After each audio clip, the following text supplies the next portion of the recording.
11, 12, 13, 14, 15, 16, 17, 18, 19, 20, 21, 22, 23. എത്ര 22,837.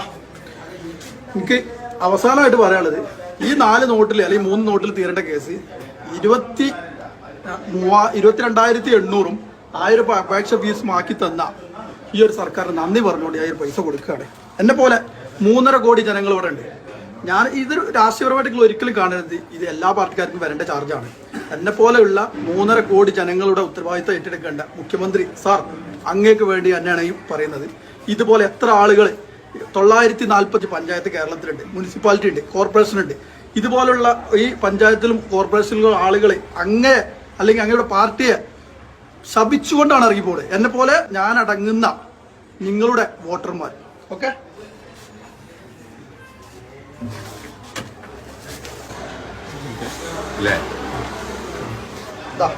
ബില്ല് ഞാനത് വെറുതെ എന്തെങ്കിലും പറഞ്ഞല്ല.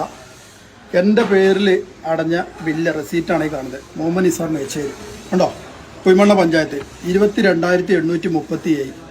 ഈ ഒരു എമൗണ്ട് എനിക്ക് 1,565 രൂപ മാത്രമേ വരുള്ളായിരുന്നു. എന്തുകൊണ്ട് നിങ്ങൾ ഇങ്ങനെ ഒരു തീരുമാനം ഉണ്ടാക്കിയിരുന്നില്ലായിരുന്നു എങ്കിൽ, ഞാൻ പറഞ്ഞത് കഴിഞ്ഞ LDF സർക്കാരും UDF സർക്കാരായിട്ട് സ്വതന്ത്രം കിട്ടിയതിന് ശേഷം ഇതുവരെ ഭരിച്ച മുഖ്യമന്ത്രിമാർ ആരും ചെയ്യാത്തൊരു പണി, അല്ലെങ്കിൽ അങ്ങനത്തെ ഒരു ഭരണകർത്താക്കൾ ചെയ്യാത്തൊരു പണി, ഈ 22,837 രൂപയും 30 രൂപ അപേക്ഷാ ഫീസ്, അങ്ങനെ തന്നെ അല്ലല്ലോ, 30 രൂപ അപേക്ഷാ ഫീസ് ഉള്ള സാധനം 30 ചില്ലാന ഇരട്ടി കൂട്ടിയിട്ട് 1000 രൂപ അപേക്ഷ ഫീസ് കൊടുത്ത് 23,837 രൂപ ഞാനിതിന് ബില്ലടച്ചിട്ടുണ്ടെങ്കിൽ എന്നെപ്പോലെയുള്ള ഇതുപോലെയുള്ള സാധാരണക്കാരായ 3.5 കോടി ജനങ്ങളും ഇതേപോലെ അടക്കേണ്ടി വരും. ഇത് ഒരു ഒറ്റപ്പെട്ട സംഭവമായിട്ടാണ്, ഇതൊരു പ്രതിഷേധമായിട്ട് സംഭവിക്കാത്തത്. കാരണം ഇന്ന് ഞാനിതിൻ്റെ ഇരയാണെങ്കിൽ നാളെ ഞാനിതിന് ഇരയല്ല.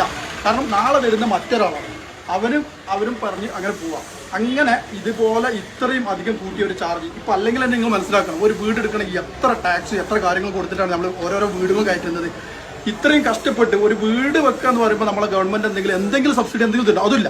അതുമാത്രമല്ല, ഇത് പിടിച്ചുപറി കൊള്ള ലാഭം അല്ലെങ്കിൽ കൊള്ള പണം. ഇതിൽ ഞാൻ എൻ്റെ ഒരു പ്രിയ സഖാവായിട്ടുള്ള നിങ്ങളുടെ പാർട്ടിക്കാരനായിട്ടുള്ള ഒരാളുമായിട്ട് ഇത് ചർച്ച ചെയ്ത് അയാൾ ഇതിനെ കുറിച്ച് ന്യായം പറഞ്ഞെന്താ അറിയോ, ഇത് ഞങ്ങളെ കേരള ഗവൺമെന്റിനുള്ളതല്ല, പഞ്ചായത്തിലുള്ള ആർക്കുള്ളതായിക്കോട്ടെ. ആരെടുത്ത പൈസ കൊടുത്തത്? സാധാരണക്കാരായ ജനങ്ങൾക്ക് കുത്തിപ്പിടിച്ചിട്ട് ഒരാൾ ഒരു മാസം പണിയെടുക്കുന്ന പൈസ കൊടുത്തിട്ടാണ് ഈ ഒരു പൈസ ഫുൾ ഇവിടെ അടക്കുന്നത്. ഒന്ന് മനസ്സിലാക്കുന്നത്, എന്ത് വന്നാലും ജനങ്ങൾക്കല്ല നഷ്ടം. നിങ്ങൾ പഞ്ചായത്തിന് കൊടുത്തോ അല്ലെങ്കിൽ ലൈഫ് പദ്ധതി കൊടുത്തോ, എവന് കൊടുത്താലും പ്രശ്നമല്ല, സാധാരണക്കാരുടെ പൈസയാണ് പോകുന്നത്. അത് മാത്രം നിങ്ങൾ ചിന്തിച്ചാൽ മതി. നിങ്ങൾ ഈ ഒരു വീഡിയോ കണ്ടോ കുറേ ആളുകൾ നമുക്കെതിരെ കമൻറ്റ് ചെയ്യാൻ സാധ്യതയുണ്ട്. കാരണം എന്താ വെച്ച് കഴിഞ്ഞാൽ എല്ലാത്തിനും ന്യായീകരിക്കുക എന്ന് പറഞ്ഞാൽ ശരിയല്ല. നിങ്ങൾ നമ്മളെ കുറിച്ചൊന്നും അറിയാത്തവർക്കായിട്ട് പറഞ്ഞുതരാം. മാസ്റ്റർ പീസ് പറഞ്ഞ ഈ ഒരു ചാനൽ വഴി നമ്മൾ, ഞാൻ പറഞ്ഞത് 2000-ന് മുകളിൽ വീഡിയോസ് ചെയ്തിട്ടുണ്ട്. നമ്മളെ വീഡിയോ മെയിനായിട്ട് നമ്മൾ പല രാജ്യത്തും പോയിട്ട് യാത്ര ചെയ്തിട്ട് അതിൻ്റെ വീഡിയോ പബ്ലിഷ് ചെയ്യുക എന്നുള്ളതാണ് നമ്മുടെ മെയിൻ കണ്ടന്റ്. ഇങ്ങനെ രാജ്യങ്ങളിലൊക്കെ പോയി സഞ്ചരിച്ച് വന്നിട്ട് നമ്മൾ ഇന്ന് വരെ ഇത്രയും വീഡിയോ ചെയ്തിട്ട് ഏതെങ്കിലും ഒരു പോസ്റ്റുകൾ രാഷ്ട്രീയപരമായിട്ട് ചെയ്തതായിട്ട് കണ്ടിട്ടില്ല. പക്ഷേ ഇത് ഞാൻ ഇപ്പോൾ പറഞ്ഞിട്ടില്ലെങ്കിൽ ഞാനിവിടെ ഒരു പൗരനായി ജീവിക്കുന്നതിൽ അർത്ഥമല്ല. കാരണം ഞാൻ എൻ്റെ കാര്യങ്ങളാണ് ഞാൻ എൻ്റെ വ്ളോഗിൽ പറയാറുള്ളത്. അതുകൊണ്ട് കൂടിയാണ് ഞാനിത് പറഞ്ഞത്. നിങ്ങൾ ഇനി എത്ര എന്നെ എതിർത്താലും ഇതിനെതിരെ എന്ത് നടപടി എടുത്താലും എൻ്റെ ചാനലിനെ ബ്ലോക്ക് ചെയ്താലും എനിക്കൊരു പ്രശ്നമില്ല.